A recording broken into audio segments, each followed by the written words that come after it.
ಮತ್ತೆ ಸ್ವಾಗತ. ಹಿಂದುತ್ವದ ಪಾಲಿಟಿಕ್ಸ್ ಕೇವಲ ಬಿಜೆಪಿಗಷ್ಟೇ ಸೀಮಿತ ಆಗಿಲ್ಲ ಅನ್ನೋದನ್ನ ಡಿಸಿಎಂ ಡಿಕೆ ಶಿವಕುಮಾರ್ ಆಗಾಗ ಹೇಳ್ತಾನೆ ಇರ್ತಾರೆ. ನಾನು ಕೂಡ ಶಿವನ ಭಕ್ತ ಎಂದು ಎದೆ ತಟ್ಟಿ ಹೇಳುವ ಮೂಲಕ ಬಿಜೆಪಿ ನಾಯಕರಿಗೆ ಕನಕಪುರದ ಬಂಡೆ ಟಕ್ಕರ್ ಕೊಟ್ಟಿದ್ದೂ ಇದೆ. ಇದೆಲ್ಲದರ ನಡುವೆ ಒಂದು ಹೆಜ್ಜೆ ಮುಂದೆ ಹೋಗಿ ವಿಧಾನಸಭೆಯಲ್ಲಿ ಆರ್ಎಸ್ಎಸ್ ಗೀತೆ ಹಾಡುವ ಮೂಲಕ ಮತ್ತೊಮ್ಮೆ ಹಿಂದುತ್ವದ ಭಕ್ತಿಯನ್ನ ಸಾಬೀತುಪಡಿಸಿದ್ರು. ಆದರೆ ಇದೇ ಹಿಂದುತ್ವದ ಪ್ರೀತಿ ಇದೀಗ ಕೈ ಪಡೆಯಲ್ಲಿರೋ ವಿರೋಧಿಗಳಿಗೆ ಅಸ್ತ್ರ ಆಗಿದೆ. ಆರ್ಎಸ್ಎಸ್ ಗೀತೆ ಹಾಡಿದ್ದು ಡಿಸಿಎಂ ಡಿಕೆಶಿಗೆ ಸಂಕಷ್ಟ ತಂದೊಡ್ತಾ ಇದೆಯಾ ಅನ್ನುವಂಥ ಪ್ರಶ್ನೆ ಉದ್ಭವ ಆಗಿದೆ. ಕನಕಪುರ ಬಂಡೆಯ ಸಂಘ ಪ್ರೇಮಕ್ಕೆ ಹೈಕಮಾಂಡ್ ಫುಲ್ ಗರಂ. ನಮಸ್ತೆ ಸದಾ ವತ್ಸಲೆ ಎಂದು ಸಂಕಷ್ಟಕ್ಕೆ ಸಿಲುಕಿದ ಡಿಕೆಶಿ ವರ್ತನೆಗೆ ಕೆರಳಿ ಕೆಂಡಾಮಂಡಲವಾದ ಹೈಕಮಾಂಡ್. ನಮಸ್ತೆ ಸದಾ ವತ್ಸಲೆ ಮಾತೃಭೂಮಿ ಅಧ್ಯಕ್ಷ ಹಿಂದೂ ಭೂಮಿ ಸುಗಂ ವರ್ಧಿತೋಹಂ ಮಹಾಮಂಗಲೆ. ಡಿಸಿಎಂ ಡಿಕೆ ಶಿವಕುಮಾರ್ ಆಗಾಗ ಪೂಜೆ ಪುನಸ್ಕಾರಗಳನ್ನ ಮಾಡುತ್ತಲೇ ಇರುತ್ತಾರೆ. ದೇಶದ ಪವಿತ್ರ ದೇವಸ್ಥಾನಗಳಿಗೆ ಆಗಾಗ ಭೇಟಿ ನೀಡಿ ದೇವರ ದರ್ಶನ ಪಡೆಯುತ್ತಲೇ ಇರುತ್ತಾರೆ. ಅಲ್ಲದೆ ನಾನು ಶಿವನ ಭಕ್ತ ಅನ್ನೋದು ನೇರವಾದ ಹೇಳಿಕೆ ಕೊಟ್ಟು ಬಿಜೆಪಿ ನಾಯಕರಿಗೆ ತಿರುಗೇಟು ಕೊಡುವ ಕೆಲಸವನ್ನ ಡಿಕೆ ಶಿವಕುಮಾರ್ ಮಾಡುತ್ತಲೇ ಇರುತ್ತಾರೆ.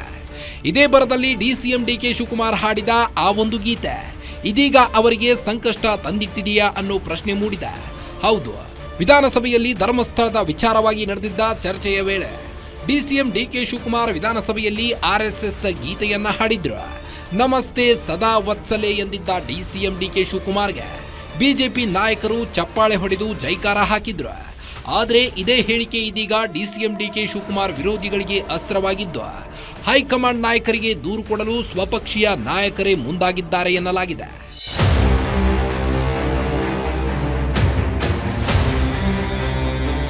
ಕಾಂಗ್ರೆಸ್ನಲ್ಲಿರೋ ಹಲವಾರು ನಾಯಕರು ಹಿಂದುತ್ವದ ಜಪ ಮಾಡುತ್ತಾರೆ. ಆದರೆ ಆರ್ಎಸ್ಎಸ್ ವಿರುದ್ಧ ಮೊದಲಿನಿಂದಲೂ ಕಾಂಗ್ರೆಸ್ ಹೋರಾಟ ಮಾಡಿಕೊಂಡು ಬಂದಿದೆ. ಅಲ್ಲದೆ ಆರ್ಎಸ್ಎಸ್ ದೇಶಕ್ಕೆ ಮಾರಕ. ದೇಶಕ್ಕೆ ಆರ್ಎಸ್ಎಸ್ ಕೊಡುಗೆ ಏನು?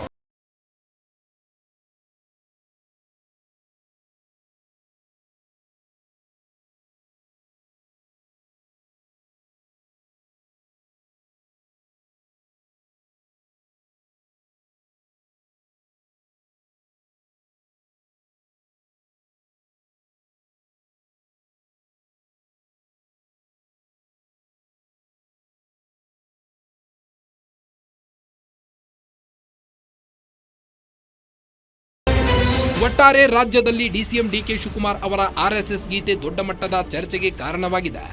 ಆಗಾಗ ಹಿಂದುತ್ವ ಪ್ರೀತಿ ತೋರುವ ಡಿಸಿಎಂ ಡಿಕೆ ಶಿವಕುಮಾರ್ ಬಿಜೆಪಿ ಸೇರ್ತಾರಾ ಅನ್ನೋ ಚರ್ಚೆಗೂ ಗ್ರಾಸವಾಗಿತ್ತು. ಇದೀಗ ಆರ್ಎಸ್ಎಸ್ ಗೀತೆ ಹಾಡುವ ಮೂಲಕ ಬಿಜೆಪಿ ನಾಯಕರಿಗೆ ಡಿಸಿಎಂ ಡಿಕೆ ಶಿವಕುಮಾರ್ ಅಚ್ಚರಿ ಮೂಡಿಸಿದ್ದಾರೆ. ಇತ್ತ ಡಿಕೆ ವಿರೋಧಿಗಳು ಇದನ್ನ ಅಸ್ತ್ರವಾಗಿಸಿಕೊಳ್ಳಲು ಏನೋ ಮುಂದಾಗಿದ್ದಾರೆ. ನಾಳೆ ಬಿಹಾರ್ ಚುನಾವಣೆ ಪ್ರಚಾರಕ್ಕೆ ತೆರಳುತ್ತಿರೋ ಡಿಸಿಎಂ ಡಿಕೆ ಶಿವಕುಮಾರ್ಗೆ ಹೈಕಮಾಂಡ್ ಕ್ಲಾಸ್ ತೆಗೆದುಕೊಳ್ಳುತ್ತಾ ಕಾದು ನೋಡಬೇಕಾಗಿದೆ. Durgesh Nayak, political bureau, guarantee news, Bengaluru.